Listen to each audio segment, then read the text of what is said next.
Meteorological Department has predicted intense rainfall in Mumbai on Saturday and Sunday due to a low-pressure area over the Bay of Bengal. The weather department also issued warnings for inclement weather along the west coast. Heavy rainfall is also expected in Ratnagiri and Sindhudurg districts of Maharashtra. Many parts of Mumbai and its adjoining areas have recorded heavy rains overnight. There have been waterlogging everywhere.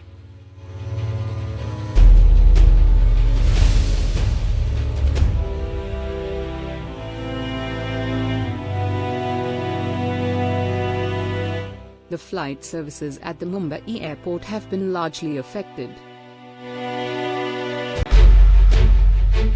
Trains are running late due to heavy rains.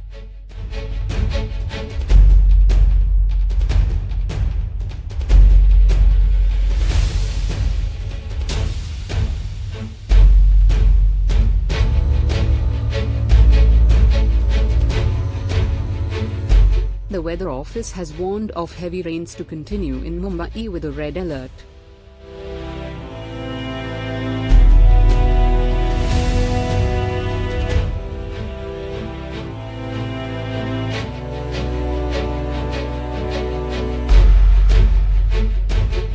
A red alert in this context is very serious, as it means that civic and state agencies need to be in a state of preparedness to anticipate action.